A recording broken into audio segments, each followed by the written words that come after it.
Ruin World. I have an add-on pack, Ruin Homes and Gardens, and I also do a whole lot of stuff: textures, building, level design, you name it. Yeah, you were like one of the first people to join, and when like I mean at the time when you joined it, I wouldn't even have called it a team. It was just like I was just getting people who were interested to do things that I didn't know how, and that was during Industrial Revolution. But you had mentioned recently that you had actually sent me a message shortly after Sim Settlements came out, proposing an idea. And I think I shot you down, and then later proposed that same idea in a meeting you were at with the team. Do you remember that? Now, I'm not sure which one that was, because I remember our first communication was shortly after you put on or put out your first mod, the scavenging mod, and I Oh, for sent you a salvage beacons, message, yeah. salvage beacons, and I sent you a message on Nexus because I had posted something in another forum that was like the exact same idea, and I was like, oh, if you did, if you took that off of my idea, that's cool. I And I you're like, honestly do, I honestly don't read a lot of forums, but if I did happen to read that, then the credit is to you, sir, for the no, idea, no, because it works well. It works. That was a really well thought out idea. I sent the actual clip from the forum to you, and you were like, I don't code that fast, but yeah, that's pretty much the same thing. But there was another idea you had Yeah, I sent don't me. remember I what think the other idea was. it was something to do with the settlers, with labeling them or something. And I think I was like, oh, I don't want to get involved in anything like that. And then later, it's been proposed since then as a feature for the next expansion we're working on, that I would do that. And I remember you saying, like, isn't that exactly what I emailed you about? And you told me we couldn't do. Oh, I remember. It was naming them. I believe that's what it was. Yeah, and it was in a certain way. And like, we're not, to anybody listening to this, we're not necessarily naming the settlers. Like, there are plenty of mods that do that already, but there's something in that vein we were working on. And I just remember that being funny, that our early communication was all about you throwing ideas at me, me declining them, and then apparently building them anyway. This is how our relationship started. Yeah. But I think you got onto, I'm trying to remember the timeline. So I think you joined the Discord server because you were working on the Builder's Toolkit, and then you happened to have shared, or maybe it was on the Nexus Discord, but I had seen some of your art. You had posted this really cool cover, like it looked like a magazine cover to me. I don't think that's what it was for you. I think you were just doing some sort of sketch, and I asked you if you wanted to do more art like that for magazine covers, and you agreed. Yeah, I actually, I joined the Nexus or the Discord group with because I had started working in the add-on toolkit, and I think I was like in the early group of people that came in to start working on that, and then I was just baiting, like putting out stuff that I was working on at the same time to get like feedback or show people what I was doing, and yeah, that's when you contacted me about possibly working on that or doing that for something on the mod. So yeah, Yeah, I I can't think say that that I happened. wasn't. Sorry, I think that happened pretty early, and then it took quite a few months before your stuff actually made it into the mod. But it is now live in there. In fact, I think I have 2 or 3 of your magazines that are unimplemented. Like, I have them, and I just didn't get the actual, like, what they're supposed to do implemented yet. So I think they're just sitting there not doing anything. Like, people can collect them, but they'll just pop up and they don't do anything. So I gotta remember to wrap that up before I call Industrial Revolution complete. Yeah. I think there's a number of things that I've done that I don't think I've seen, but I'm sure I'll see it at some point. There's so many things that we've worked on. Right, because you've done Now, you worked on the magazines. That was the first thing you did. Obviously, then you released your add-on pack, which is one of my favorite, by the way. I really like what you did in that. And then you did some of the city planning for Rise of the Commonwealth. Like, I know you did Kingsport Lighthouse, and I think you've contributed to a couple other ones. Like, I think you did one of the sections of Vault 88. Yes, I did one of the sections of Vault 88, and I also did Sunshine Tidings, which was a monster. Oh yeah, that was our record monster build for a while there. Yeah, I think it's been beaten by the other one that I didn't work on, the one that Strong did. Yeah, I think it's been beaten by 3 now, but for a long time that was our record holder for most complex build, because there are a lot of pieces in there. But now I think like the Longfellows build is much bigger, and the Vault 88 obviously. But it seems that the DLC settlements can handle the load a lot better. I think Bethesda learned that people actually like the settlements. Like, they seem to be, you can tell in all their interviews and everything that they weren't sure if people were even going to like the settlement system, and then that clearly the DLC, they were like, okay, people love this, like, let's go all in on it, because they've got 3 DLC dedicated to it, and then all 3 of the other DLC all add new settlements. So I think they realized their mistake, but they seem to handle it a lot better, so we were able to push the limit. But Sunshine is like a system melter. I mean, if anybody's building the complex mode, it's like, good luck. I actually blame you on that, because seriously, the first time that I pretty much finished it, what I considered finishing it, I was like, here, everyone, take a look, and you were like, it seems sparse. I think I could say that forever about the settlements. I love the super densely packed places, because I'm always in my head, always looking at it and comparing them to like Diamond City or Good Neighbor or Megaton or any of the Fallout cities, but I always forget that those are instanced so that they can be like that. Like, they can be insanely complex because they're their own world space, so they're not, there's not a huge load on the system at the time. But I still try and push ours to get like that. But yeah, Sunshine, I remember you did turn in a build, and it was very similar to what's there now, but there were a lot of random like corners and stuff that were largely empty, and probably for good reason. And what I think ended up happening in the optimized build is essentially Scratch took it back to how you had it the first time you turned it in. Yeah, I took a lot of the things that I learned. I also worked on Alpa Zamonja after Donald Strong went away and left that like mess that he came back and like added to again later. But I took a lot of the things I learned from Sunshine Outpost, what not to do, what to do, try not to spread it out so much, and then I put it all into the Outpost Zamonja and kind of like made it very compact. So that you should really love that one when you walk into it. It just feels like you're surrounded by buildings all the time. Oh yeah, that one looks really good. The small ones ended up looking, they really feel like Fallout cities, just because we had no choice but to do that, to like bash everything in there because they're so small and tight in space wise. But I just remembered Sunshine's also my fault because I got hooked on the design that Maturin turned in before he disappeared. And I really liked what he did, where he built up structures on top of the houses, and he like really maximized the use of the space.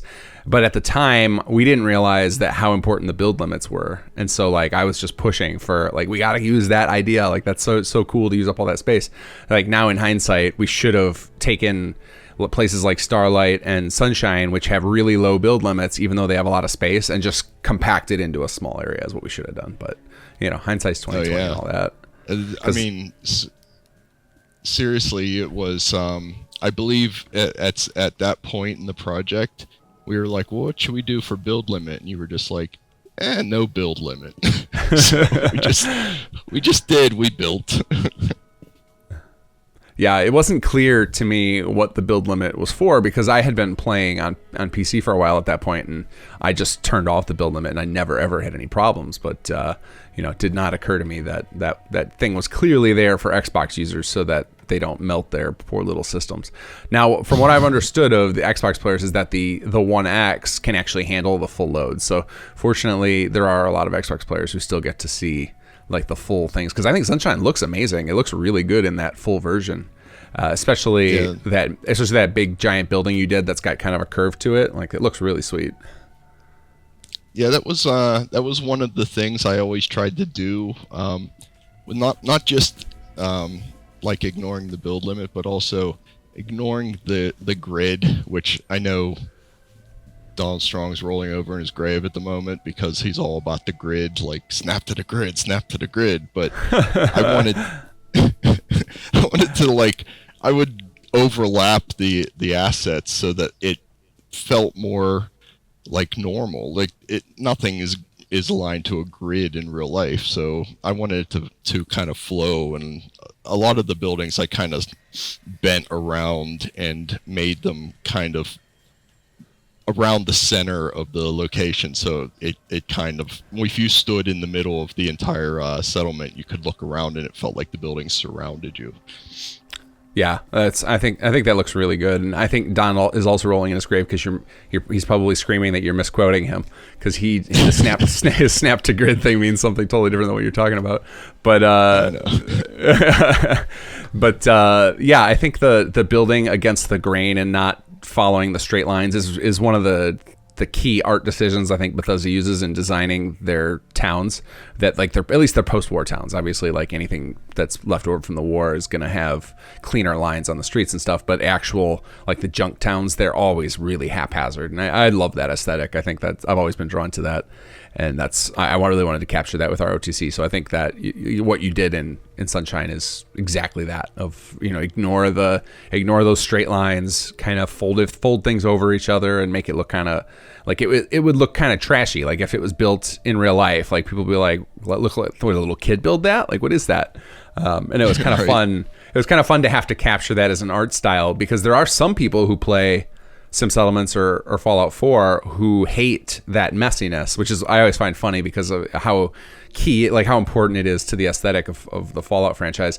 And there'll be people, like, if you look at their settlement designs, it's all hard straight lines, and I'll see complaints occasionally on the YouTube videos of like, I really wish it wasn't so haphazard. And it's always funny to me that people say stuff like that.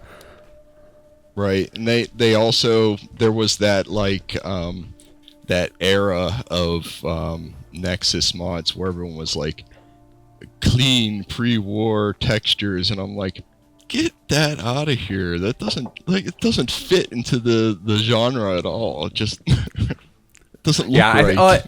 I think there's a split in the community of some people who want it to be more realistic, and they're like, after 200 years things would have recovered.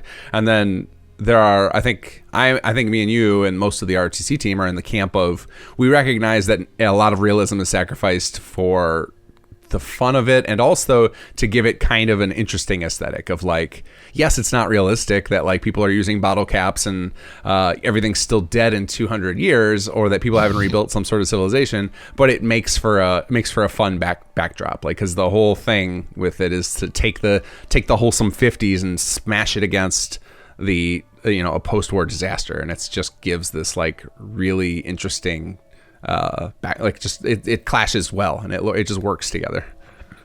Yep, I agree. So what got you into Sim Settlements? So like, obviously you jumped in, you were one of the early adopters of the Builder's Toolkit. I think you had modded before, but I think you had told me you had done patches. So what was it that drew you into trying your hand at making something for Sim Settlements? Well, when Sim Settlements first came out, I like jumped right on it. I really liked the concept of it, and I mean, I have a huge history of like the whole Sim franchise. I've always liked that, so I mean, it caught me right from the beginning, Sim Settlements. So I always thought, like, towards the about that time when it came out, I was modding my Fallout 4 to almost be a sim apocalypse game, basically, with some of the mods that were available at the time, and it just it fit right into what I wanted to do. And when I saw the Builder's Toolkit come out, I was like, this is my time to not only learn modding more, and get more in depth into that, but also to take part in the community that I saw that was forming around sim settlements. So I jumped right on that. As actually, I downloaded the toolkit first and started playing around with it, and I can't remember. I think it might have been demanding was like, you need to join Nexus or Discord and get in and talk to people within the community. So that was basically what got me into Discord, which I didn't even have a Discord account at the time. So I think I specifically made one for modding as well. As I go through lulls in modding games, and I had modded Skyrim a bit, but not enough to ever get involved in the Nexus community. And then when I decided to dive into Fallout 4, I was like, all right, I got to get on their Discord thing, and it ended up helping me a lot because there were a lot of helpful people on there, and I've since abandoned them. Sorry guys, just because it takes so much time to keep up with the Sim Settlements community, because it is very active, like shockingly active, about how many people are constantly playing it and talking about it, and then it's just kind of formed this core group of people who are always just hanging out, even though a lot of them don't even play Fallout 4 anymore. Yeah, I like the it seems like we captured the fanatics and we're keeping them. Well, I'm hoping to see some reinvigoration over the next 4 or 5 months, because we've got a lot of things in store that I think will really inspire add-on pack makers to join the fray once again. One of the things that I'm on the verge of is an ability for people to take things they've built in game and convert it into plots. So that's one of the things that all the stuff I've been doing for Workshop Plus is going to enable. So I'm hoping that kind of sparks a new renaissance of add-on pack authors, because we haven't had a surge like we did. Like that first year, there was a crazy number of add-on packs coming out. Do you remember the flood? That was like, yours was one of dozens during that time.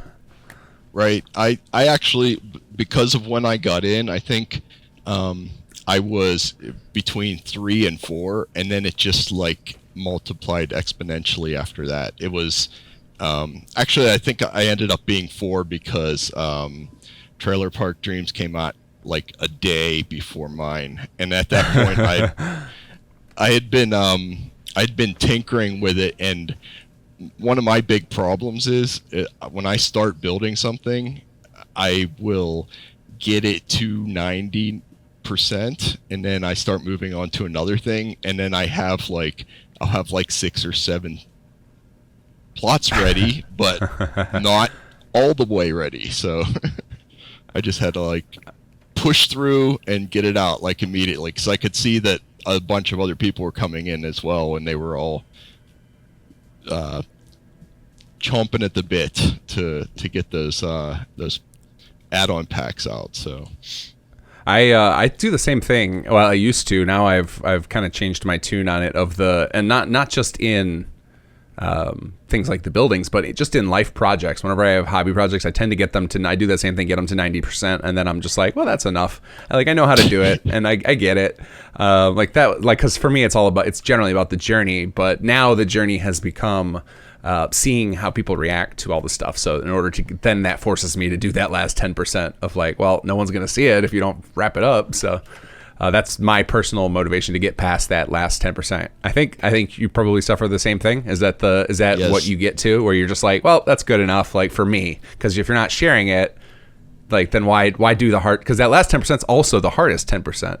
Like both motivation, right, and it's like little stupid stuff that's like it like I kind of needs it, but only if you're sharing it. Right, and it's also when you, like, a lot of times the things that I leave at the end are the most tedious things, like finishing out some of the for the add-on pack would be like finishing out like the item spawn list or something like that, and I'm just like, wow, I get to it at some point. Oh, and that used to be really painful before we had the exited scripts.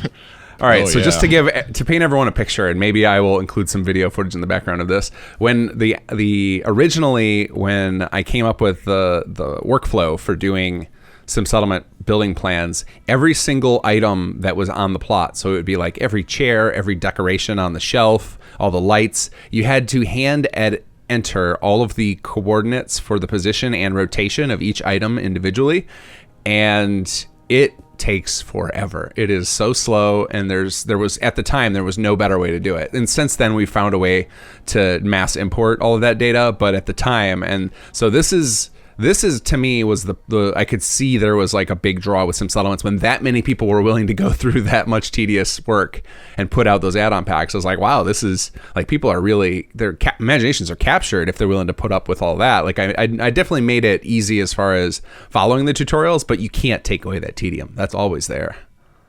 It was especially when you're like, for a lot of my early plots with the raised beds, it was because I wouldn't just put the vegetables all in a row. I had to spin them. I had to like turn them, maybe one slightly smaller than the other. So you have to put in the X and the Y and all the different parts of it, and it was just.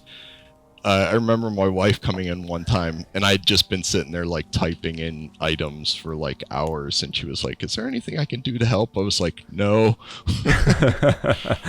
Offer her the data assistant role, the data entry role. Yeah, she's like, data entry. It's what I need. Here you go.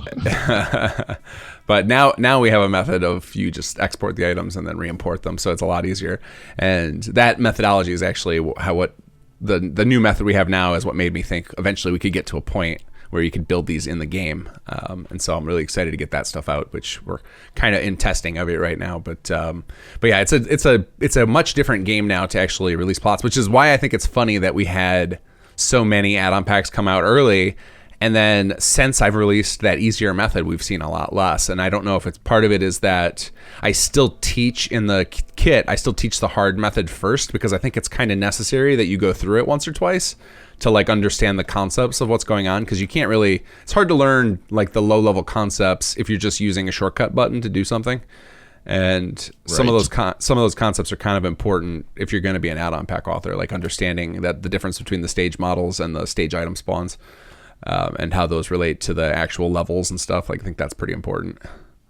Yeah, I have to agree with that, because it was the experience of how putting it together early actually made, like, even now with the way that we import the things now, it's even more like, because I know the background of what's going on when you go into like Xedit and what you're importing into the actual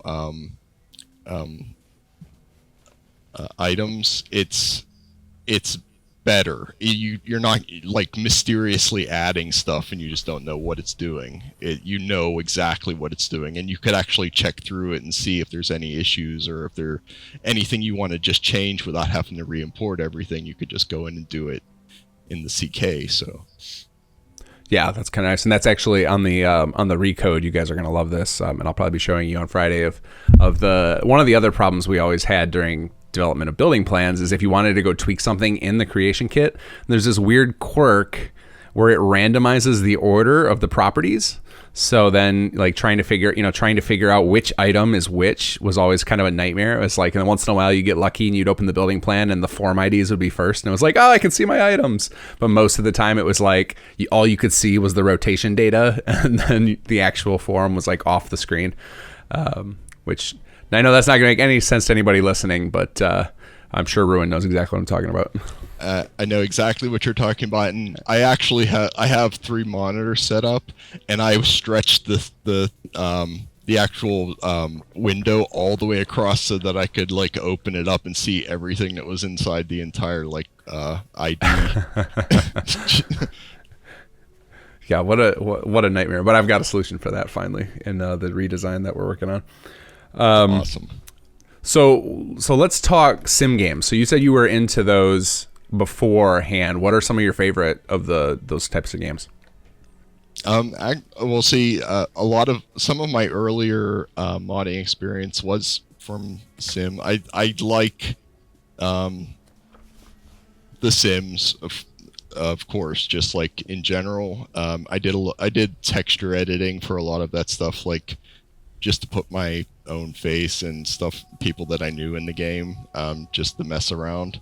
I also loved all the SimCities all the way back from the first one you could ever get on a computer. So, oh man, and, those games are those games are rough to look at now. The ones where they were just squares. Yeah, it's like, wow, how did we play that? Oh, and not only did you play it, but you had the imagination going of what was going on in that block of blue squares and stuff going on. So, yeah. And it's funny that the underlying code that runs the modern games and like things like Sim Settlements is all the same as it was way back then. It's just now the graphics are a lot prettier. Oh yeah. Well, that was I liked. I tried my hand at building, making some buildings that you could import in for some of the Sim Cities. I liked being able to like add stuff that I wanted to see into it, and then be able to like bring it up and put it into the game. I just thought that was like the greatest thing ever. Yeah, those were some good games. I actually never got into that. So you could actually it supported modding natively in the SimCities? Some of the earlier ones, no. In the later versions, they did start supporting it, but in the earlier ones you had like, it was like some messy, hacky stuff that you had to do to like be able to put buildings into them or change things like the skins and stuff like that. So yeah, that was where you start getting into like, well, you kind of start understanding what's going on inside the video game when you start ripping it apart and where it holds its textures and where it does all this other stuff. And I mean, that's how you learn. So right. Yeah, I mean, and that's for most games that is modding. Like it's a relatively recent phenomenon that people are giving out the full tool sets like now. I remember when the Quake games started giving out their full source code, it was like mind blowing. And then when like they released the source editor for Half-Life, it was like, holy crap! Because before that, you would just get these really trimmed down level editors for games, and that was it. That was like the closest you could get to modding, was like being able to design your own levels, but you didn't have the power to change much in the way of gameplay. So then everything that was like gameplay or even new models was always hacking it. You just had to like dig in and figure out their file structure and just start replacing files. And like even injecting new files without replacing was always a challenge in those games. Right. And so I mean, it was, like you said, it is them developers supporting modding is relatively new. I mean, even up to like 10 years ago, you still had to like kind of rely on people to either come up with something to break a game and get into the files, or decompile the actual like game assets so that you could see what was in the game. And a lot of them they took a hard line on, we don't appreciate you doing that, but there's not a lot they could do about it. Right. It's not like now where almost every game is online and they'll check your files and just stop you if they want to. It was back then it was kind of everybody who tried to do anything like that people would have revolted against it and cracked the game immediately. Because that was also a big thing. I remember of like cracking all of the games, like even games that I had the disc where I was just like, nope, I don't want to have a disc in. Like get rid of that. Which that was always a weird thing too. In some of the early PC game days when you had to have the disc in while you played. Yeah, not only was it was annoying. I mean, you're listening to the engine of your CD just completely running down and constantly running. It's making sound, and you can't play the game without it.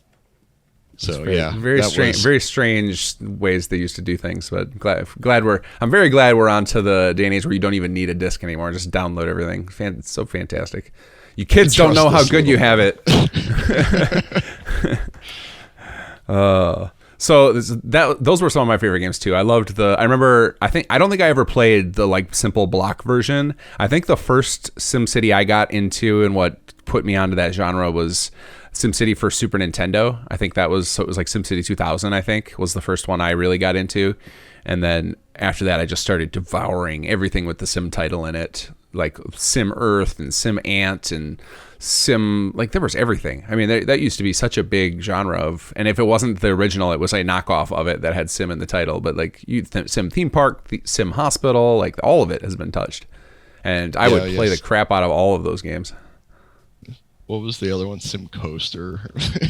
That one was way worse than Roller Coaster Tycoon. Roller Coaster Tycoon, those guys really nailed it with the with that particular series. I remember that I was just really disappointed that the Sim that EA couldn't figure out, or I don't actually, it was Maxis back then, couldn't figure out that, and like I was like, nope, Roller Coaster Tycoon's the way to go.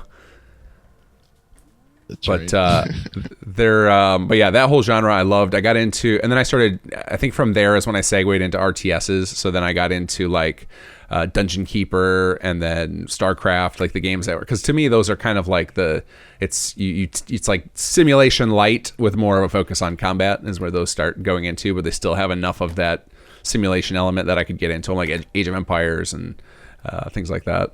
That was kind of how my gaming track went. I did basically the same thing, and then I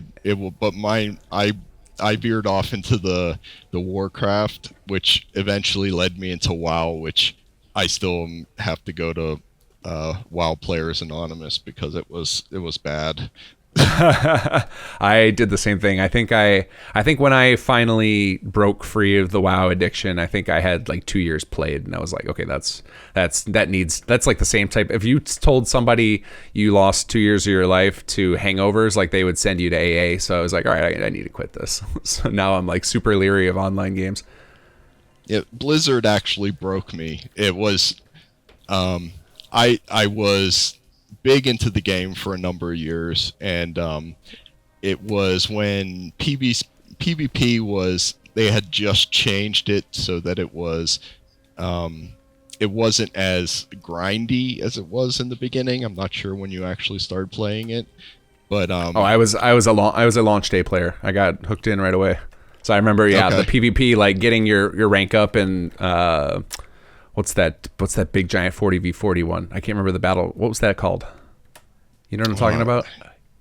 I know what you're talking about, but I can't think of the name. But anyway, and I'm sure people who are listening to this are screaming at the screen. But but that one, the amount of time you had to spend in there to hit max rank was absurd in the early days. It was insane, an insane amount of time that you had to. And I played in the next incarnation of PvP, which was a little less grindy, but it was like all very based off of your gear.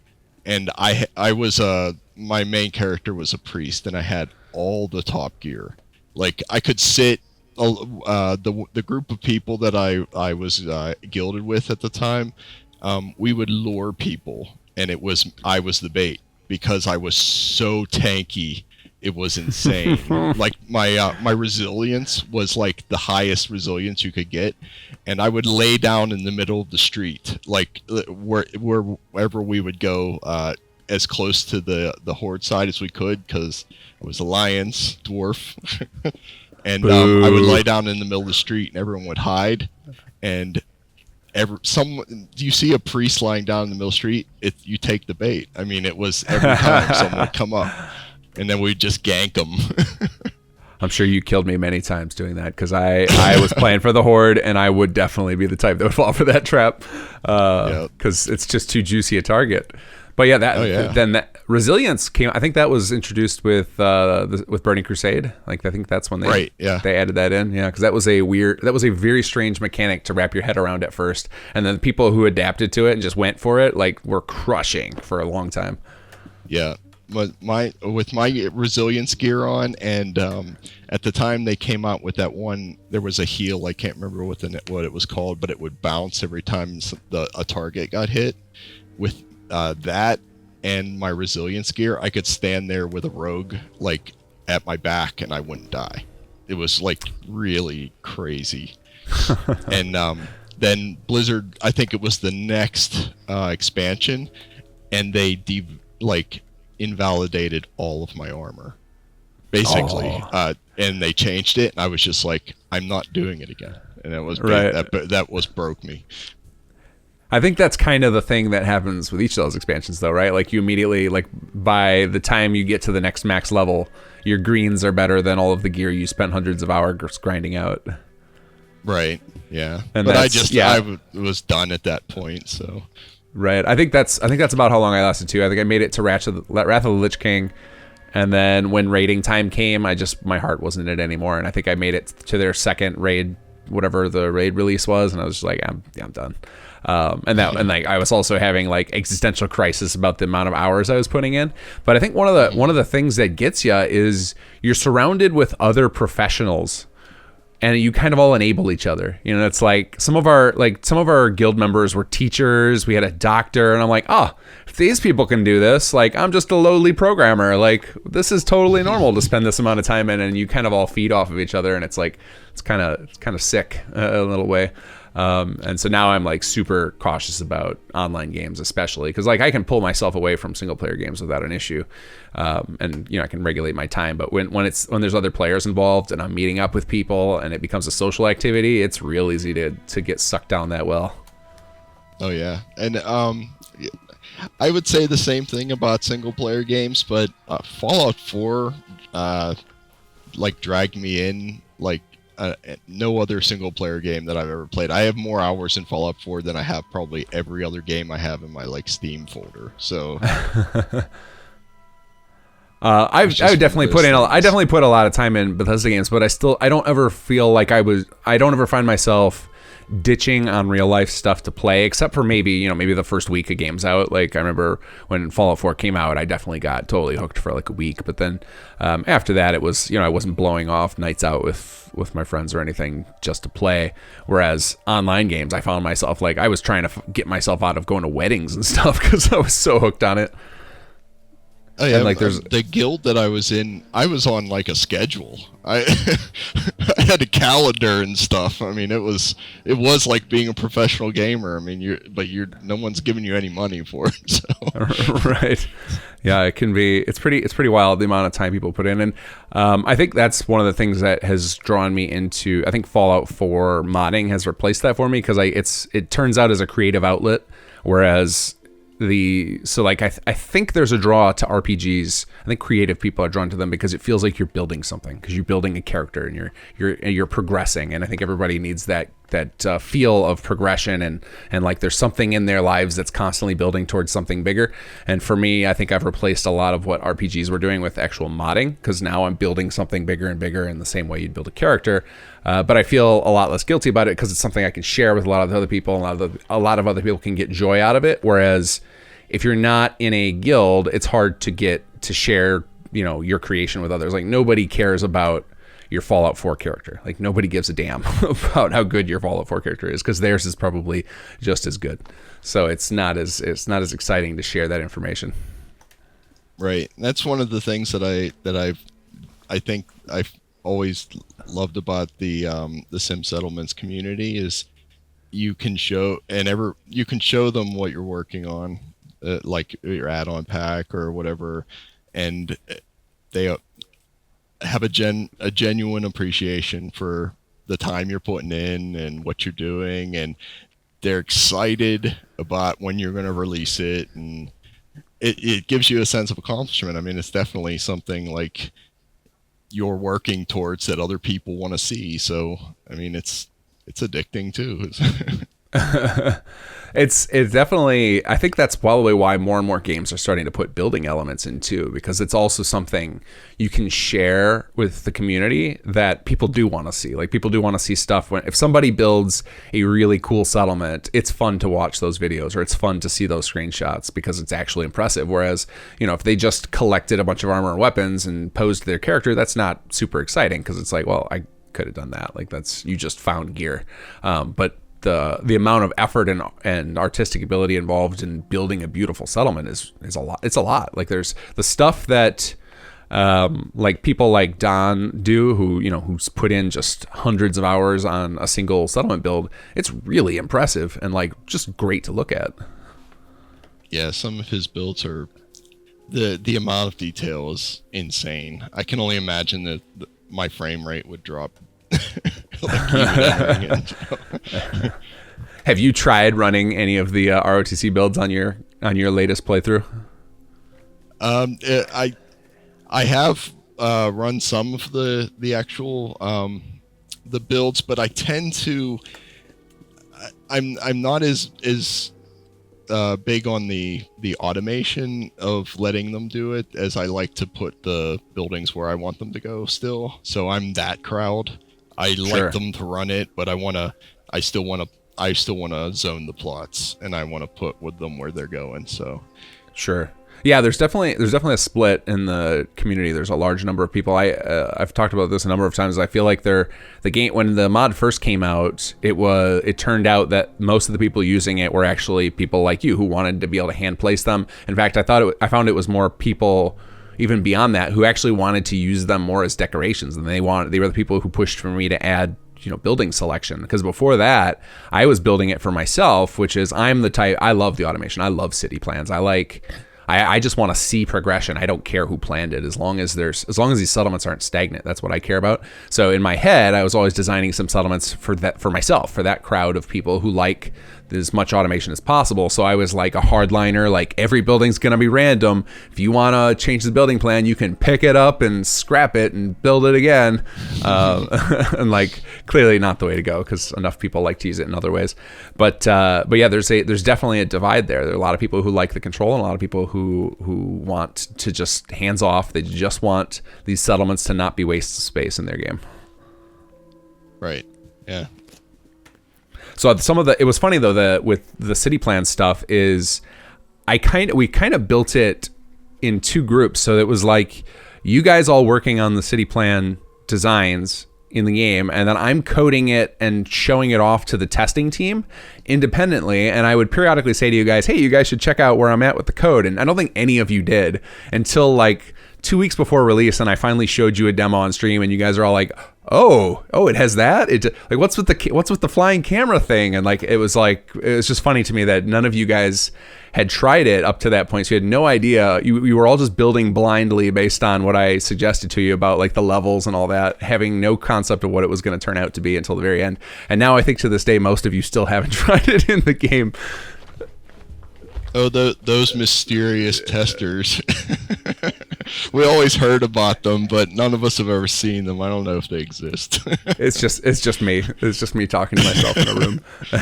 No, but like there was so much involved with like when we were building them, and knowing that you had to like start breaking them down in reverse, and there was just so much that was going on like during the actual like development of that. I just think none of us, we spent so much time in the game like putting it all together, none of us wanted to play it anymore. So. Yeah, I feel that. I actually need to make time to do another playthrough, just so I don't lose touch with how the game actually plays, especially with all the systems we're working on for the next project. So I want to make sure I kind of get back in tune with how Fallout 4 feels, because it's easy to forget and get disconnected, which is I think what a lot of game developers end up doing. From talks I've had with people who do this for a living, as I said, half the people in their offices don't play any games anymore, because they're just so involved with building them that they don't take the time to actually play them. And I'm finding myself in that same boat of like I hardly play any games anymore, and I think that's probably a mistake.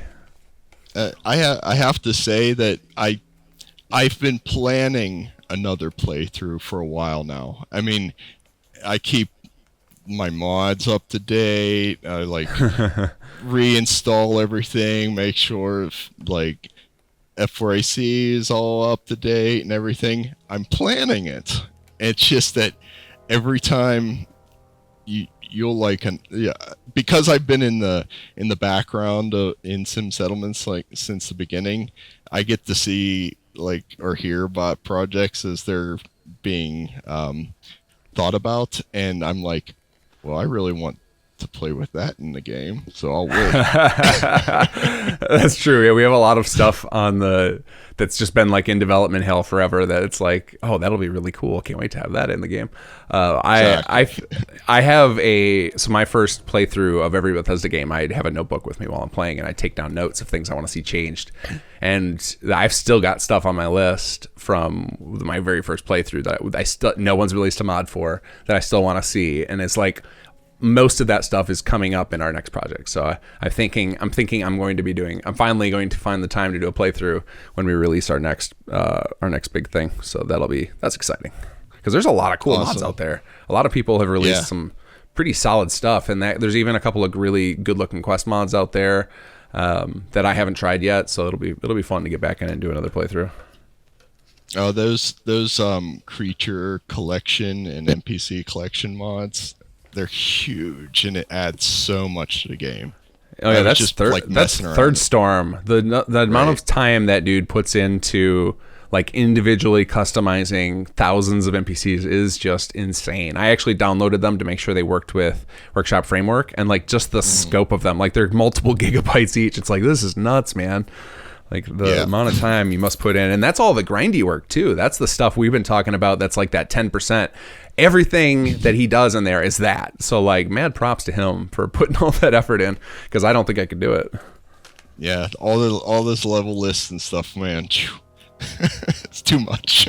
It's a big grind. So I think those are those mods that too I think go underappreciated, because I think most people just see the download size and the mod requirements, and they're like, I don't want to deal with that. But they also I think have the biggest impact on how your game feels.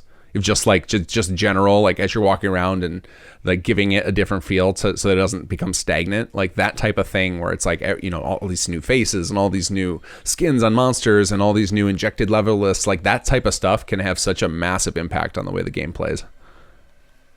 Most definitely, and it also freed up a lot of mod slots for me. So, are you one of the types that like? Do you get into the 250 territory? Like, are you the max your list out? No, I try to keep it. It starts getting to the point where I'm like, it's too much. It's too many mods. I can't, like, I don't want to fathom the amount of plugins that's going on in there and what they're all doing. Especially when it comes to the like you said originally. When I started modding in Fallout 4, it was basically patching mods together. That was how I learned like Xedit, and that's how I got my hands dirty, like to see what was going on in the actual records and all that stuff. So when you download a ton of mods, I know a lot of people don't care, but I want it to work flawlessly, so I have to go in and I have to patch it all together. So just a lot of work. Yeah, doing all that patchwork and seeing all the different patches that are available on bigger mods is what inspired my philosophy when I came into Fallout 4 modding, and I've mostly stuck to it. I think now I've had to edit. I'm editing no vanilla records in any of my mods. I'm only adding things or editing.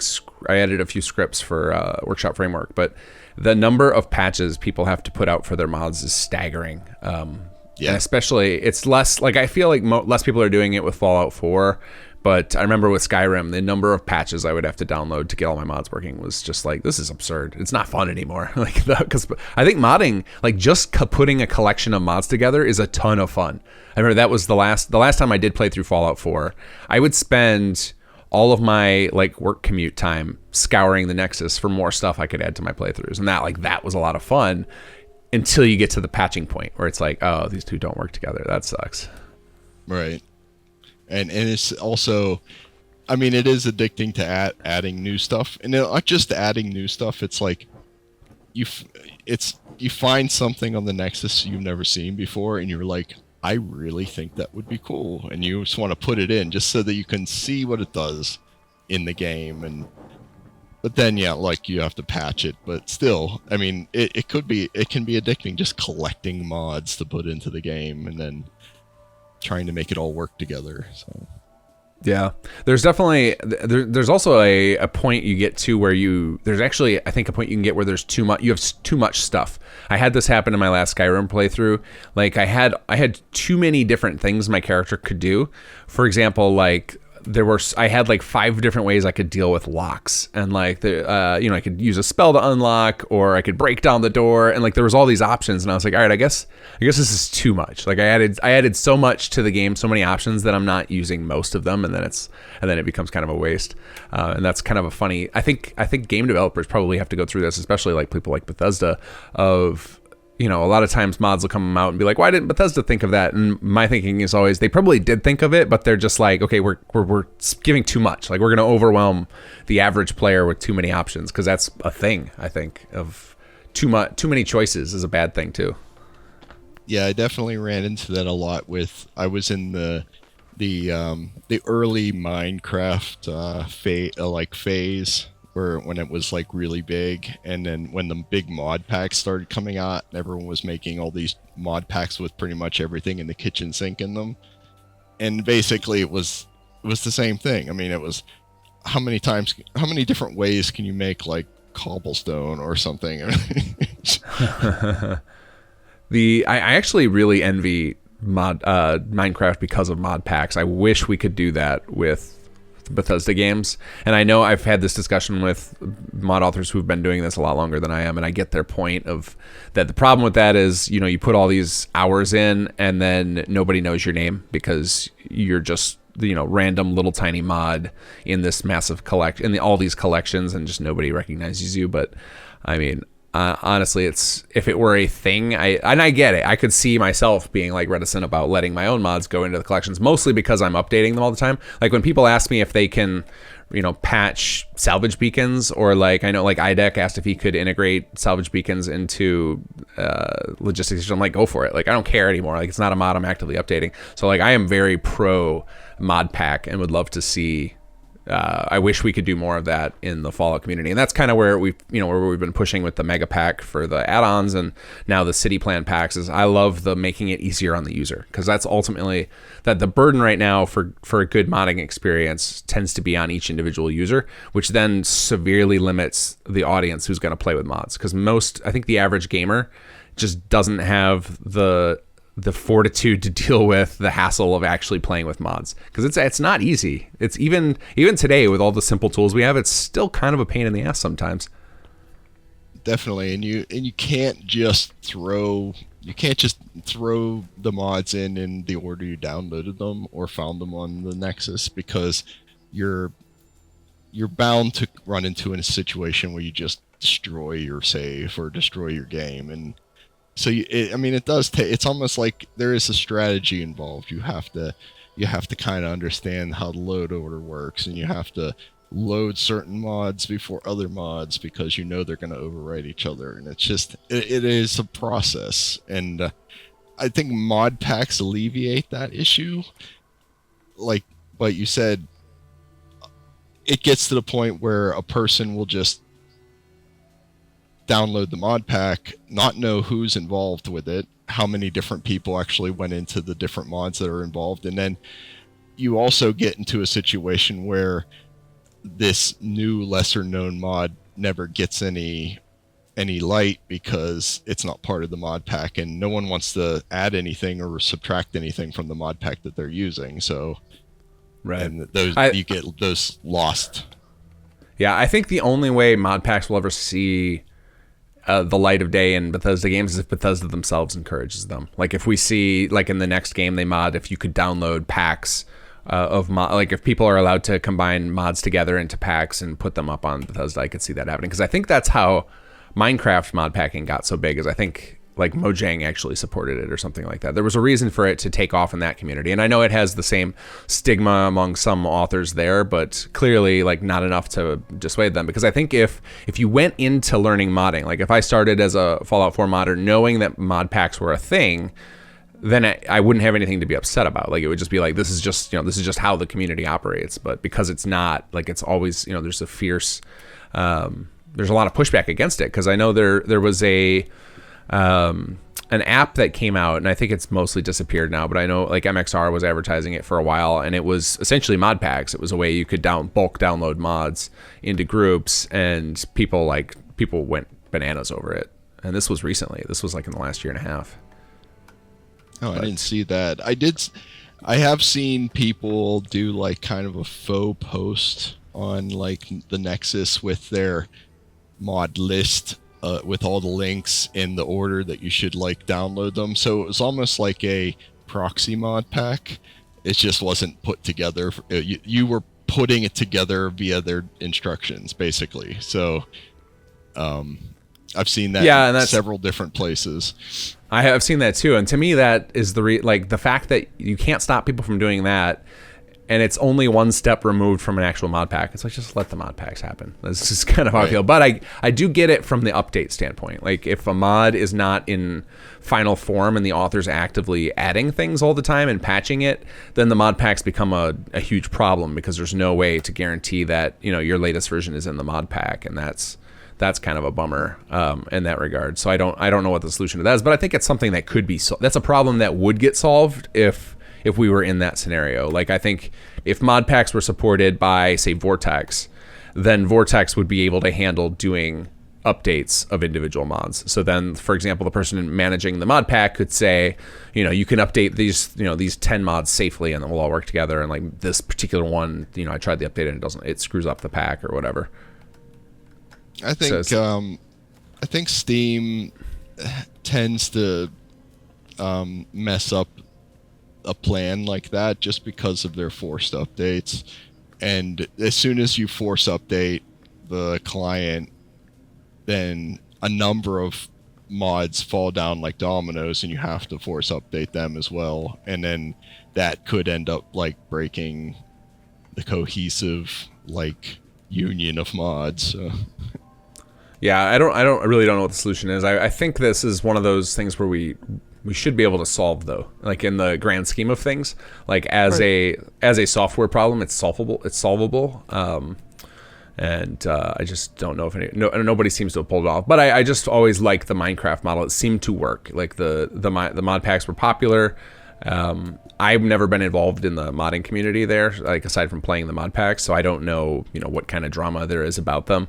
But I don't recall ever having problems with like with people's private servers, with them getting screwed up because of certain forced updates or anything. It was always like people could, you know, the people running the server decided when to update each, and it was fine. So right. I would love to see more of that, and maybe we'll head in that direction with 76 once servers are involved, but who knows. And speaking of which, I know you picked up 76. Did you get to play much during the beta?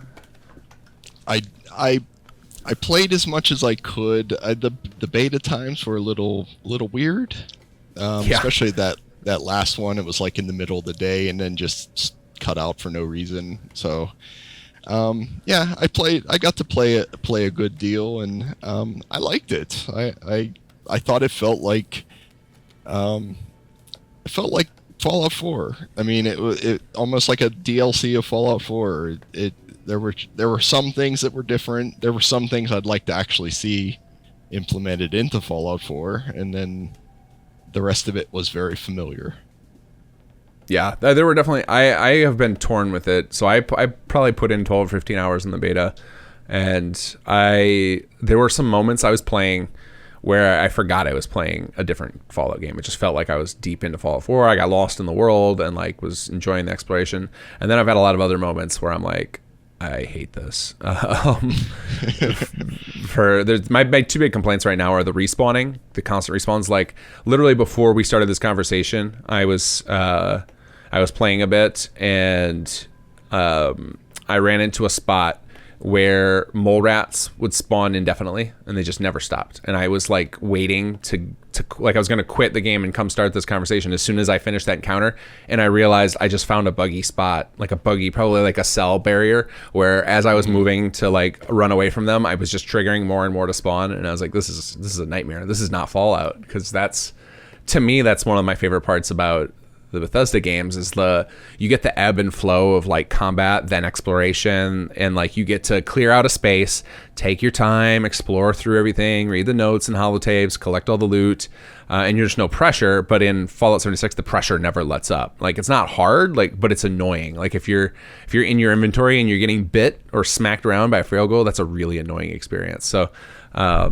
I find a lot of those elements really obnoxious. And I also recognized yesterday when I was playing on my Xbox because I couldn't get it working on the PC, and I picked it up for both just because I intend on modding for both.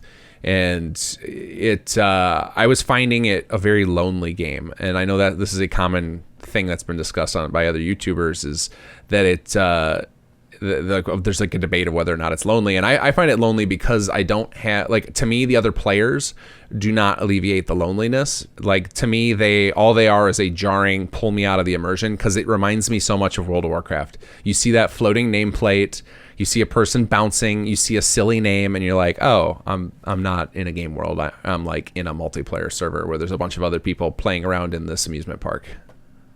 Yeah, I'm not a huge fan of multiplayer games for a lot of that the same reasons. I mean, you can't control who else is going to be playing in this whatever world you're in at whatever time, and there were a lot of situations at the beginning where, like, I was in Fallout mode, like looting, and there's a storm brewing, and I'm like, I need some water or something, and then all of a sudden I start hearing this weird sound, and I'm like, what is that? It was like clanking and chewing or something, and apparently someone was having their dinner and left their mic open, but the mics were automatically open, so I got to hear this conversation of his like family and all this other stuff. I'm like, immersion broken. I'm out. Yeah, and there's a lot of immersion breaking stuff in there. I almost feel like they need to just they didn't commit hard enough to anything in the game. They didn't commit hard enough to like the RPG. They didn't commit hard enough to the survival. They didn't commit hard enough to the multiplayer. It's like all wishy-washy, and I kind of wish it were just one thing instead of trying to be everything. Like to me, I would have probably enjoyed the game more if like PvP was just on, because then other players would become like a possible threat and I would actually be nervous around them. Whereas right now I see a player and I'm just like, I just roll my eyes and I'm like, oh God, like what thing are they going to do to pull me out? Like, are they going to have one of their big silly icons show up over their head? Because that's not adding to immersion. Are they going to shoot me and it doesn't do any damage, so they just become a pest, or I have to worry about accidentally shooting them? Like there's so much going on with the game that just feels like they couldn't commit to one way or the other. Like they were torn between, do we serve our existing fans or do we try to capture these new fans? So I am in the camp of like not in love with the game right now, but I also see the potential for a moddable multiplayer Fallout, and that sounds incredible. Yeah, I think the future of what it could be, especially when they start supporting modding and private servers, I think it could be phenomenal. Like especially if you have like some kind of community driven server where especially with some of the like mad scientists that we have in our community, get a hold of some of these things, you don't know what's gonna happen or what's gonna be put into that. We might end up putting all the NPCs back in and it'll be Fallout 4 multiplayer. That's one of the first things I would want to do, but I know how much effort that would take. But I think, and actually thinking about that now, they kind of have to do mod packs in a way for this to work. Because like, say I set up a server and I have my 100 favorite mods on there, everyone who connects to my server is going to also have to have those. So in a sense, we almost are going to be guaranteed to have mod packs with 76 when that becomes moddable, just because players are going to have to be able to download batches of mods and have the game enable those in the background when they connect to that specific server. Because obviously you can't just have each person having their own sets of mods connecting to a central server, because there's going to be a lot of server communication in the mods that's going to have to be dealt with. So it's going to have to be each person who connects is loaded with the exact same set of mods. And then I could see it becoming a thing like kind of like Gary's mod style, where you're going to have like people create these weird non-standard gameplay methods, and people are going to love them. So like if I create some crazy wacky version of it where, you know, there's like you can jump 5 times as high, or like, you know, there's like these weird mechanics that change the game dramatically but are still a lot of fun, but my server can only handle so many people. Somebody else is going to want to roll up their own server with that exact same set of stuff, and I could see Bethesda making it easier, being like, during your server collection, like when you sign up for your server, you can make a copy of somebody else's server or something. Like I could see something crazy like that, just for the better user experience. I've played on let's see, I've played on an Arc server that was private. You could the host installs the mods on that, and I believe when you go to connect, it automatically fills in the gaps where it's missing. I think that's how it works for those. There's 2 different ways to run Minecraft servers. The one where you don't need any mods. You are basically running straight your client. All of the plugin data is on the server side, which just requires a phenomenal amount of processing on the server. And then there's the one where you have to basically fill in make sure that you have every single mod that is being offered on the server. Otherwise, you can't even connect to it. So yeah, Sure. It's definitely, it depends on how they set up the actual servers, like software, in the end. So I guess that's why they're going to take a year to see how it all works out before they even like try their hand at it. So. Right. Well, I think they need to get their main gameplay loop and servers stabilized before they worry about something like that.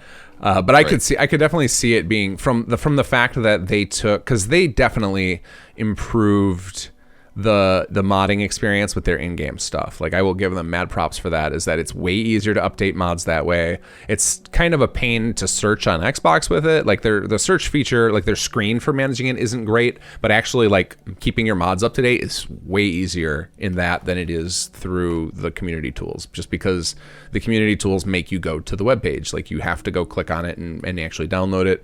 And then Bethesda also doesn't allow like the installers and stuff. You just get one version to put up there, and like then players get to just update that. There's no options, and I actually prefer that. I come from the web development world, so we are hyper focused on user experience, and so like to me that's just like this. You got to do that. Everything has to be streamlined and, you know, made for anybody, and like so it's easy for me to do that. But I know there's a lot of people in the modding community who in the mod development community who are all about like everything needs to be fully customizable, because that's why we mod.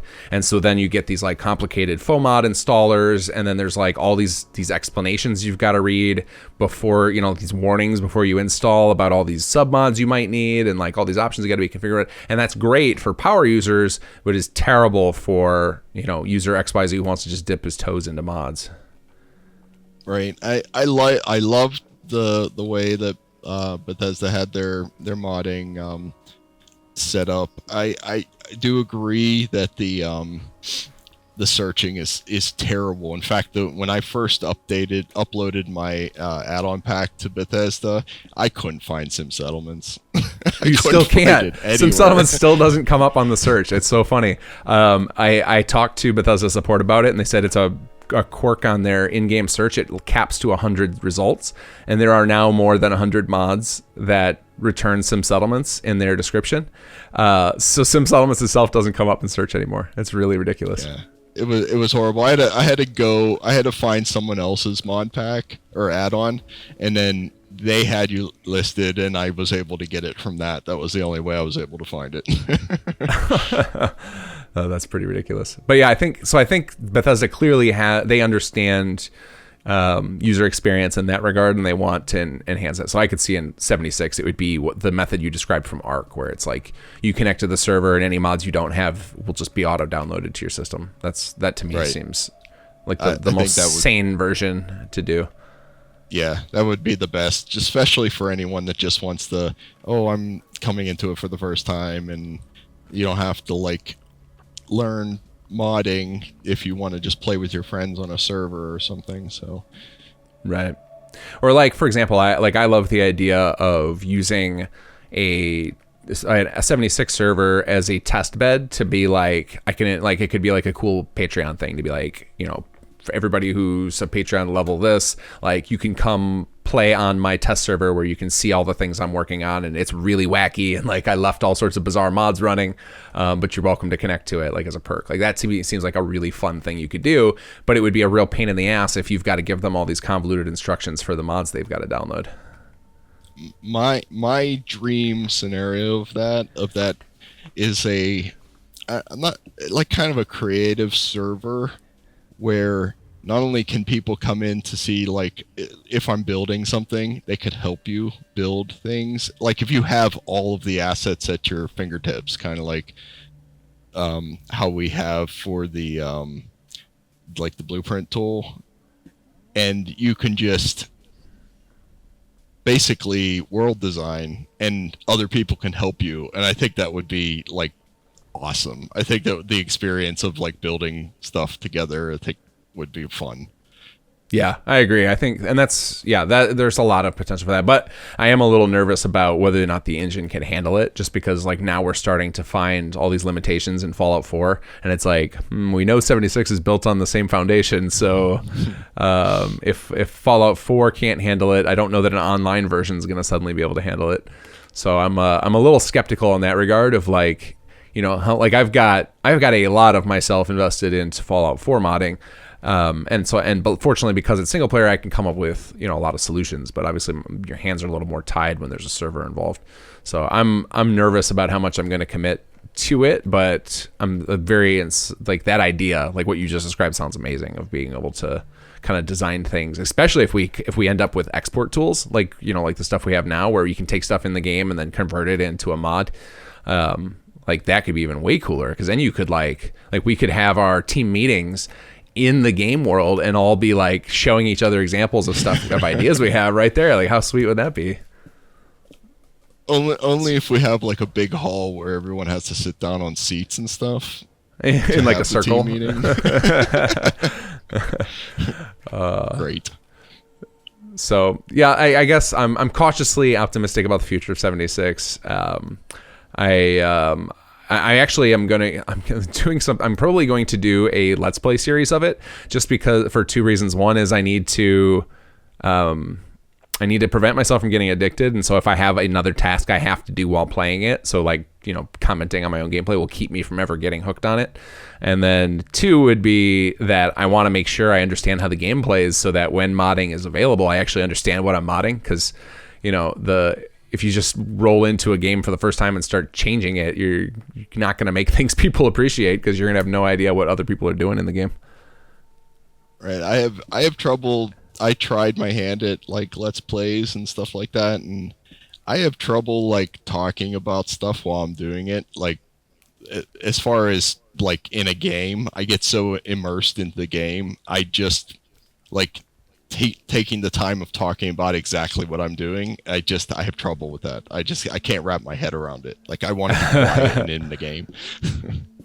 Well, I think that's why it would prevent, another reason it would prevent me from getting totally obsessed with the game. It's just like be constantly in that meta space of like analyzing your own actions all the time. But I am a little concerned the whole time I'm just going to be bitching, like, because I'm coming at it so negative of like, this isn't Fallout 4. I wanted a new Fallout game. Like I'm definitely in that whiny camp. From a developer standpoint, you'll also be like, come across things and you're like, oh, why did they do that? That's lazy. They should have done that. Well, I keep talking about in our Discord server, I keep joking, and I'm only half joking, that I'm going to end up going I'm going to name my character not Kinggath. I'm going to name it something anonymous and be a griefer and just go around and harass everybody. Nice. So that could be a fun way to play the game too, of like, let's play the game from a perspective of how many exploits can I find to annoy the piss out of everybody. That evil guy. So yeah, I'm not sure which way I'm going to approach it, but I definitely want to stay in the loop enough so that when modding comes available, I have something to contribute to the conversation. Because like I said, if I avoid the game for the next year and then they drop modding, no one's going to care about my mods because they're going to be so out of touch. And it'd be like I added settlers, and the people are like, no one cares. That's not how the game works. And I'm like, oh, I thought people would like that. So yeah, I don't know. I don't know what it's going to be like, but so far I'm not super excited about that. I am really excited for what we've got brewing for some settlements, because like some of the stuff that we've got working sounds amazing, and like just from a playing perspective. And I've seen some of the stuff like you guys have started designing, and it looks really awesome. Like it looks way better than a lot of stuff we did in the current the current released content.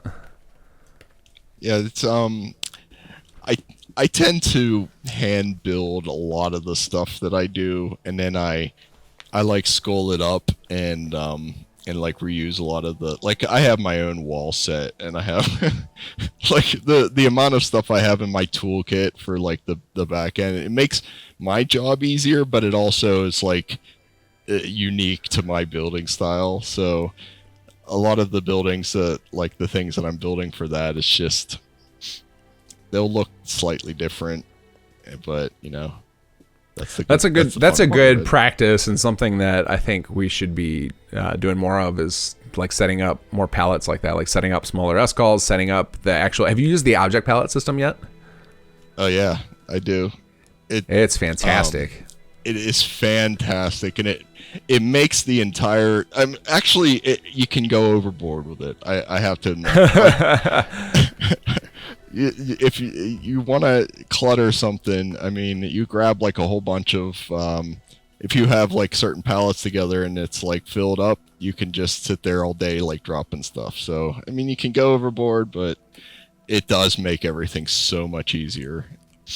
I mean, if I had known about that when I first developed some settlements, we would have like 50 times the amount of clutter arrangements. But instead, all of the randomized clutter I hand laid out, like painstakingly. So like that's why there's only, you'll see a lot of repeats, because there's only so many. And I think there's maybe 150, 200 different arrangements, because I was just like, you know, it gets pretty tedious after a while. But now with those object palettes, I could throw together random clutter all day long. It's so easy. Right. And it's also, instead of having to go through like the menu trying to find the specific asset you're looking for, with the pallets, you don't have to use everything, like select it, but you still have the palette there, like common things I use for this, and then you can just pick, I need to drop this now. I pick it directly out of the palette, drop it down. I pick another thing out, drop it down. So it's not just the random part. It also it's a visual cue for you to see things that you use all the time, and you don't have to like keep them in the build area like floating around. You can keep them nice and clean. Or like if you're starting a fresh building, it's often there are certain things you want, but you can't remember the name of them because they're named something convoluted by Bethesda. Right. So yeah, the palettes are fantastic. They didn't have a very good naming.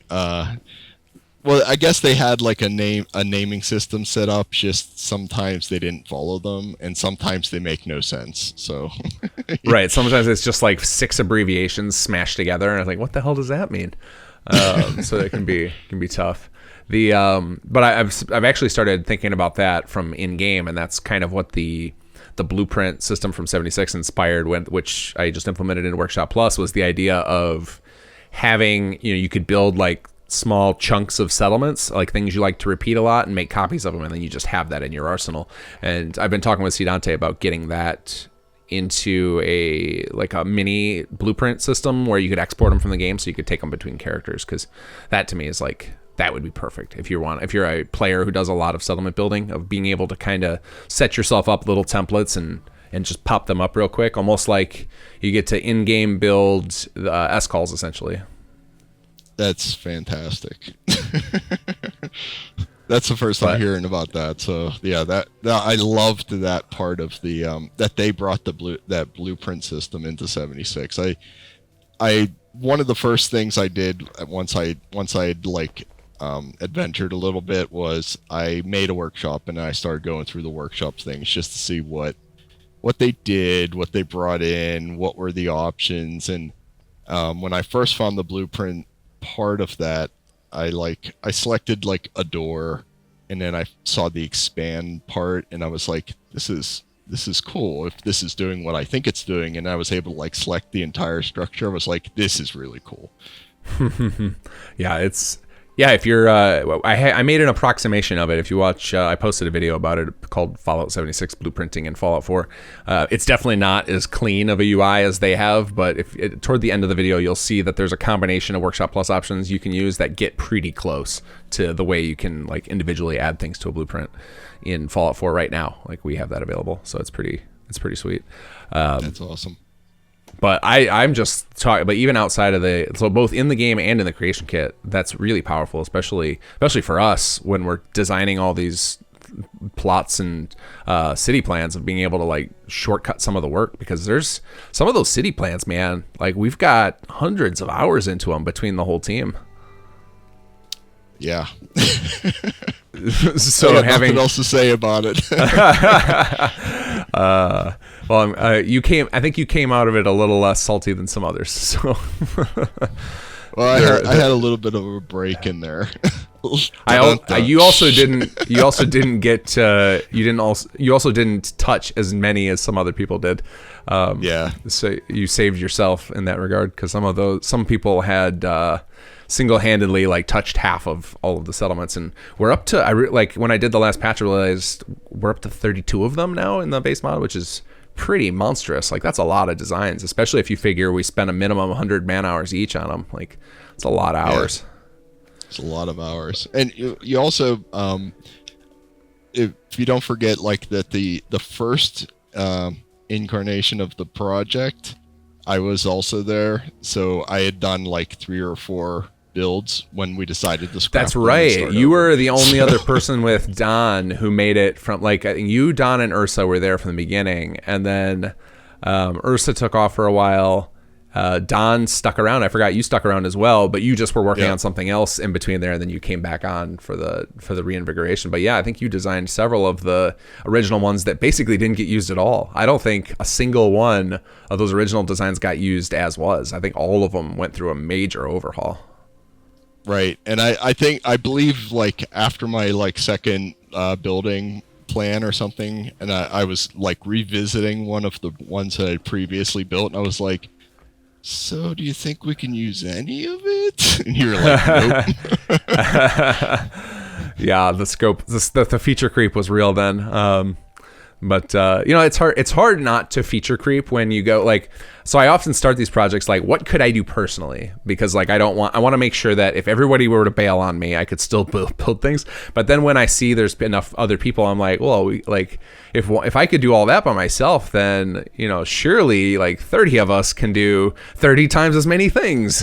So like it's easy for me to get wrapped up in that idea of the numbers, but I often forget that most of you are not going to put in the same number of hours that I'm willing to in this, and rightfully so. You all should have your own hobbies you can go to as well. But yeah, that project feature creeped real hard. So. Well, I think it was because while we were working, you were essentially developing the tools, and we were working on the tools at the same time during the process. I mean, I think it actually sped up and got more detailed as the tool that we were using got more detailed and filled. But in the beginning, I mean, there was less stuff. We were still working on.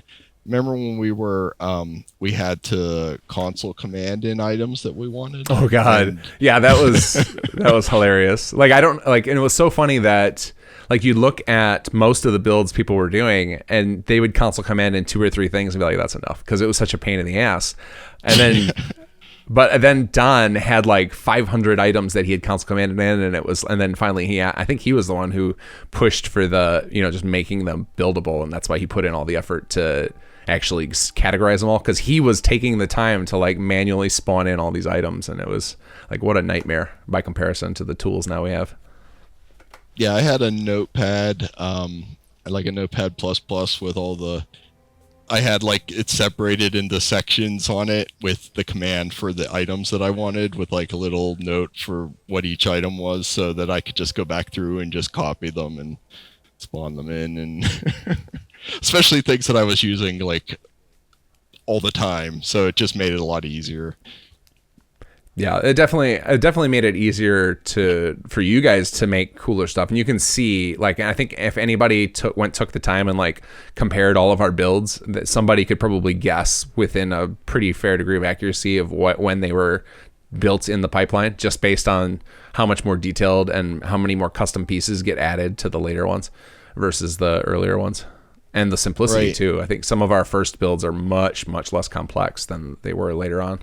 Like now they're so complex where I'm like, I don't think I could ever have built anything like that given my entire time playing. Like if I took all of my thousands of hours in Fallout 4, I don't think I ever could have built anything that good. And now people can just have it like that. Yeah, I think like if you were to line up that progression, you would see like, oh well, this part at the beginning was, it almost looks like workshop building in Fallout 4, and then as we got more items and as we got more like used to working with everything, and it almost started looking like native to the actual game. It looked like we were level designing for Fallout 4. I mean, it's basically what it was going on. Yeah, I wouldn't be surprised to see if in the future game, and I think I wouldn't doubt that some game companies are already doing this, of just making their level editor more like the in-game tools of like, because I think you can train people a lot faster in that type of workflow. I would also love to see, have you done much VR? Have you experienced with it all? I don't, not really. I tend to get motion sickness, so my VR is limited to, do I feel like doing this or not to myself? Yeah, it definitely, I remember when I first started playing around with it, it took me quite a few sessions before I was comfortable. I still can't do like full speed FPS moving, but I can do the teleporting around now without getting sick. And like there's definitely a hurdle to that, but I could see it being such an amazing tool for level design, of being able to like, actually just physically place things in your space and adjust them as if they're right in front of you. Like it seems like what a powerful tool for that. Like if I were able to design plots inside VR, like, oh my God, that would be so incredible. Yeah, there are a couple things that that I have my eye on for VR that I really would love to get over. Like if I feel like if I use it enough that I would. I used to get really car sick when I was young, and now I don't get car sick as bad. So I feel like if I used it enough that I would get used to it. That there's like a lot of art programs that's like 3D drawing, in like you're basically creating in like a 3D environment. I just think that would be fantastic as an artist perspective. It's just something I want to do, especially with the Yeah, VR. I think with more iterations of the technology, it'll get better. But my concern right now is like, aside from enterprise, the adoption of the actual consumer level stuff is largely declining, because it's hard to get into. So like I actually I went real hardcore when VR came out. I bought all the tech. I bought like a new computer to handle it all, and I played it like crazy for a couple of months, and then I just kind of burned out from it. And now I don't ever want to use it, just because it's like there's something jarring about it. Like it's not quite. First of all, it takes several minutes to get into. Like you've got to equip the helmet, get all your cables out of the way, clear your space, and then you have to go like launch the game, wait for Steam to find everything. Like it's like a big process. It's not like an Xbox where you just sit on your couch and push a button on your controller and you're up and running. There's like a big prep thing for it, and then you're like in this isolation, which makes it feel weird. So like you're isolated from the whole rest of the world around you, and like if you want to get fully immersed, then like you have to blind yourself to the world, which feels very strange. There's something like about it that I don't know how they're going to get past this, and part of it might be they have to get so much further ahead in immersion. I think that. Sorry, you cut off for a second. I definitely think that the moving is an issue that they have to they have to kind of solve, and I don't know how they could possibly do that without having someone just like randomly stumbling around in their house or whatever. Right. You almost need that like that Ready Player One treadmill system for it to be heavily used everywhere. But that, like, asking people to like, here, set up this gigantic Omni tread in the middle of your living room is not very realistic. Not even just in Right. cost, but even if it were free, like, good luck finding the space for this, bucko. Like, I don't know that a lot of people are willing to do that. Yeah, it's So, definitely a technology that's still early, and it really will take a lot more developers to get in behind it. I was surprised how fast Fallout 4 went into VR, like after its release. I mean, that was almost immediately announced that they were going to also do VR. So yeah, I'm if curious games, if it's paying out for that. I mean, I guess the ports are probably a pretty cheap way for, like, it's got to be a pretty, like, with the amount of times Skyrim's been jokingly ported, it's got to be a good payout. Like, it must be like a good bang for your buck move for them. So if it's easy for them to port to different systems, maybe it's just as easy to port to VR, and then they'll continue to do that with more titles. And in which case, that'll only help it grow. From my perspective, because I've been out of it, I can't judge this. Like, anybody who actually is an enthusiast and uses it actively, it will probably tell me I'm wrong here. But to me, it looks like it's stagnated. Like, there's no other big developers are jumping on board. There's not a lot of exciting stuff coming out for it. So to me, it looks like this was a false start, and like everything came out, people were hyped about it and saying it was like the new gaming, and in reality this is going to be like another Virtual Boy, like where it pops up for a while, everybody's like, oh, this is the future, and then it dies. That's kind of where I see it. But this would be kind of its second false start, right? There was like kind of a slight VR movement in the 90s, that kind of died out as well. But I think it just, maybe it needs for technology to catch up to it, or it's just ahead of its time. yeah, I mean, the technology is definitely there to give a good experience, but I think it needs to give like an amazing experience, and I don't think it's quite there yet. I think there's still like, for people willing to put up with all the extra trouble, it does give an amazing experience, but I think the average person, that's just too much work still. So probably has to get to the point where you can sell the whole unit without needing a special computer for the price of an Xbox, and then you'll see a little bit wider adoption. Yeah. Because I could see it. I could definitely see. Oh, you know what? The first time I had a thought of like, okay, VR is actually a real future for gaming is when I was last in Florida. I did one of those VR experiences, and it was like a Star Wars theme thing where you like get to play as a rebel in disguise as a stormtrooper, and that experience was like mind blowing. And it was actually you're with like 3 other people in your squad, and you can see each other in there, and like seeing my wife as a stormtrooper being all panicky was hilarious, because like she just wasn't like she was actually like, she doesn't like the VR. She finds it very jarring and like doesn't love it, but I've got her to go in with me, and then so seeing her being like the panicked stormtrooper in the corner was just amazing. And so like those type of experiences of like being able to have, like, I could see it taking off if they were cheap enough where you could just have like 4 or 5 of them in your house, and it could be just like game night as everybody straps on a VR helmet and you could just do crazy stuff. Like that could be really incredible. Yeah, I could see that. That'd be fun. But like you said, the motion stick thing I think is another problem. But I don't know that does the motion stick stuff kick in for you in a stationary environment? Because I would think like that art software wouldn't be moving you around. You're not. There's nobody shooting at you if you're in an art program. Right. No, it's when I move around. It's like moving at all, like even if you're taking a step, that'll make you sick.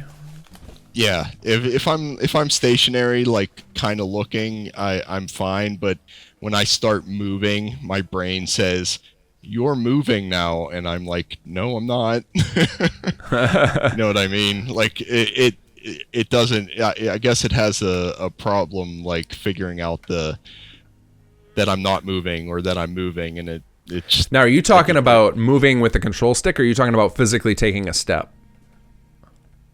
No, just like moving around in the environment. Right. But Like, I'm saying, so there's two ways you can move in these environments. Generally, you use the control input, and then technically only your camera is moving, but your body is right. stationary.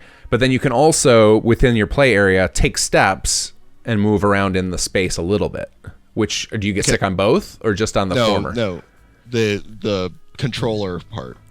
Like, Got it. if Yeah, I'm moving around, it's fine. But if I like try to use like the controller, it's almost like that like falling feeling. Like, Right. Yeah, I get that too. Like, I call it reverse seasickness. Is like, instead of the ground being stationary, it's the ground's moving, and like, I'm sorry, it's reverse. So like, the ground is totally stationary, but the world around you is moving, and it's very, very jarring. Yeah, that I get too. But I would think, like, for example, if you were going to do some 3D art software, you could just step around your creation, or you could physically like shrink your creation down and move it. right. Whereas that might be a way for you to experience it without having to deal with the sickness. I could try to tell that to myself and I'll make sure I don't. just don't ever trigger that movement. But yeah, so because your background is heavily in art, right? You're a professional designer. So so you've probably got some professional reason to want to get in on that. Yeah, I think the creation process with it just looks fantastic. And there's like the ones that I've looked at, the softwares, there's like a one that Google makes that it just it looks, I've seen people like do stuff on YouTube and stuff like that, and it looks like phenomenal, like what they can do. Like, they are essentially creating art and moving around it while they're creating it, so it's art that you could like look around and move through, and it's neat. Yeah, I actually have that software. That's the one piece that my wife actually likes to play around in a bit. I actually am terrible with it. Like, I don't do anything useful with it. Like, I have definitely like lost a lot of my artistic ability over the years from atrophy, and most of my creativity now comes out in code. So like, when I'm in there, I just am like, drawing a dick on the moon. Like, I don't do anything super useful. I just vandalize the space basically. So but I could definitely see the power of like some of the stuff you could do in there if you were a truly creative person. Yeah, a lot of my background is I'm traditionally trained artist. So like, when I first started going to school out of high school, it was all like fine art type stuff, in illustration.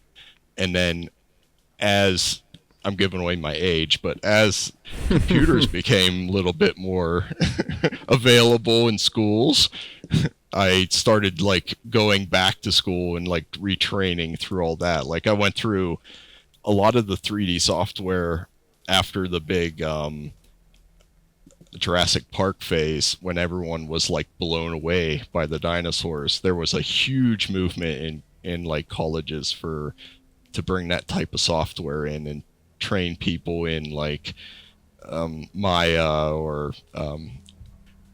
3D Max and stuff like that, which those are the same programs we use now for a lot of these things. So. And it's funny. So I was actually in high school when that was happening, and I picked up, because my cousin was in college at the time for it. He gave me a pirated copy of 3D Studio Max. So I had like this $3,000 piece of software as a teenager, and I learned it back then. And I picked up the recent version for Fallout 4 modding, and it's still the same. Like, everything I learned back then, it still works the exact same way. Like, it's a lot easier now because there's a lot of shortcuts, but the core of it is identical. So it's funny that that stuff has not changed that much, like the core concepts of 3D modeling. Yeah, it's kind of scary how much it hasn't changed, but yeah, it's a little faster. It processes better, but a lot of the stuff I learned like navigation and creating like meshes and stuff, and all back in the 90s, and it's still pretty close to the same process. There's just other things that you can also do to make it a little faster. So those are the things I'm kind of missing. So did you ever have any aspirations to get into game design? I I did. The courses that I was taking at the time was more focused on movie type graphics, but I've always been like a gamer. Like before gamers were even cool, it was. Um, I used to. I remember having a I think it was like a Commodore or something when I was like really young, like a 128. I used to just get every game that I could possibly get, and like I was an early adopter to the internet, so I would like hook my phone up to my computer and like go onto these networks where they would have these games and download them, and it was just something that I've always been into, like the gaming parts of the and computers and stuff like that. So Now, were you when you were an early gamer before it was really a thing? Were you an optimist that like this is the future, everyone's going to be doing this one day, or are you like shocked that like every high school player plays a video game? I'm more shocked that everyone plays video games, and the thing is, like when I was younger, I was like, man, I really wish I could get paid to do this, and now people do, and it like completely like blows my mind.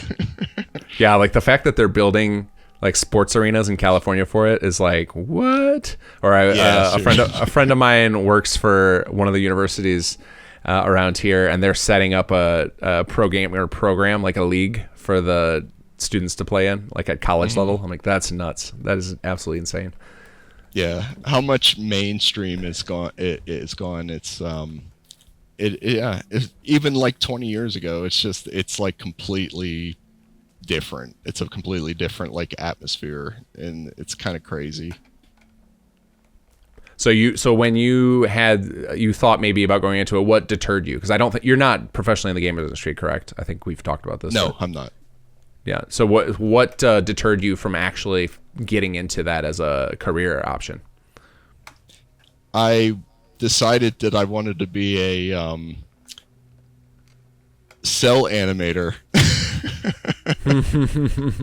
instead of you doing like the 3D stuff. I wanted to do cell animation for like cartoons, and so when it came to the crossroads of do you want to go do this or do you want to go do that, I ended up going to do that, and I never did anything with it. And then I ended up and I ended up going back to school later for graphic design. That's when I got my bachelor's. So that is completely like a different route. So I just like move slowly away from the entire like thing, and then now I do it as a hobby. So It's no wonder we get along so good. We went down very similar paths. So but I went the opposite. I started out with wanting to do 2D animation, and then as soon as I discovered 3D, I'm like, screw that stuff, get that out of here. And immediately like committed hard to the 3D, because growing up, I used to do like lots of 2D. Like I am very good at the Warner Brothers Disney style. Like I can draw any of those characters like really well. That's in awesome. Any pose.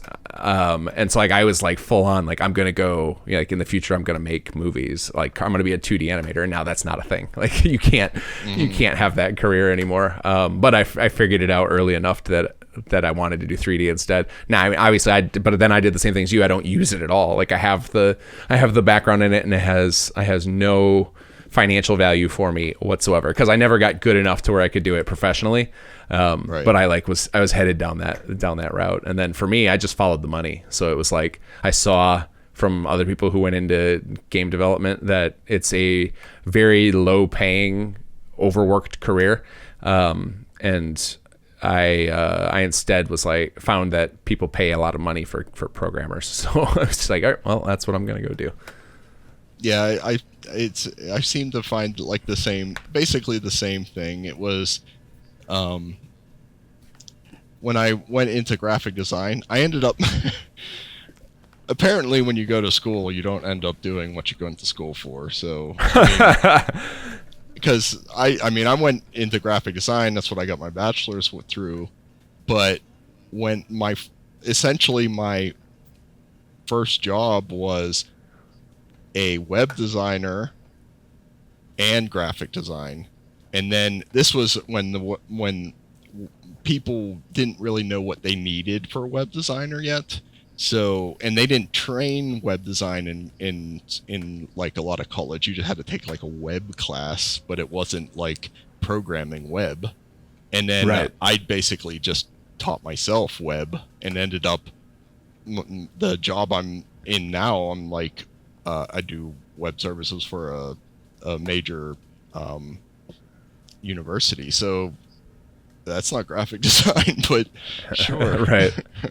It's funny how colleges went with web design. If you're now, you could go to college and get properly trained on developing for the web, but I would say even as late as like 10 years ago, if you signed up for a web design course, most of the time you would get taught how to use like Microsoft Front Page. Like Right. it wasn't actual, and like maybe if you were in California, you would have a better experience with it. But I found like, cause I used to work at a college and our web development course was a joke. Like it was like, this is not web development. Like, how are you guys getting away with teaching this as web dev? Right. Compared to like how advanced it is now. Yeah, a lot of the web development they teach when you're just taking classes. It's like they're just telling you how to put like your portfolio online, or how to like make your just something that someone can see you for a possible employer, like resume type situation. But they're not training web development. I'm sure they are now, but then it was. Yeah, I think. Well, but like you said, I think it was the same thing of the same way that people who were hiring people to help with web design, people didn't really know what it entailed at the time. And I think that the same occurred at the college level, or especially at the community college level, where they didn't really know what they were supposed to be teaching. They're like, I think we just need to teach people how to put stuff up on the internet. And like, that's what they did. And like, without, the concept of like, there's user experience space, there's backend database, there's, are you a wireframer? Like there's all these like stages now involved in it that you would need to like specialize pretty hard. And at the time, I think it was just so fledgling and people didn't have their heads wrapped around it that you just kind of threw spaghetti at the wall to see what would kind of work. Yeah, I noticed that even on the flip side for the for like the computer science degrees, they're taught more like the back end stuff with like the databases and like hard programming certain things like the content management systems and stuff like that. But if you mention CSS, they turn white. They don't. They're like terrified of it. They're like, I don't know how to program that. I'm like, no, it's CSS. It's easy. It's just for making it look pretty. That's terrifying. Making stuff look pretty.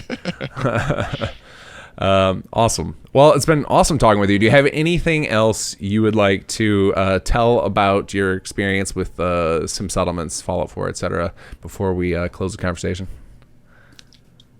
To anyone thinking about getting into making your own add-on pack, it is very easy. Kinggath's made the process so simple and informative that even I could do it. I mean, come on. This guy who can't pick a career and went down all the wrong paths. Seriously. Awesome, man. Well, it's been great talking with you. Thanks for taking the time. And thanks for all the time you put into Sim Settlements development, because you've been involved in almost every stage of the project outside of the very first incarnation, and you are still working on it today. So Ruined World is a big part of the team, and you should check out his add-on pack, Ruined Homes and Gardens. I think you said you've got a big update in the works, or do you have a whole new add-on pack in the works?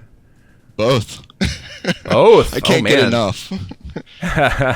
Awesome. A new add-on pack and a huge update that I'm still trying to work on while still working on this other stuff. Yeah, while working on all the constant stuff I'm nagging you about. Yep. Awesome, man. All right. Well, thanks for taking the time. All right. Thank you very much.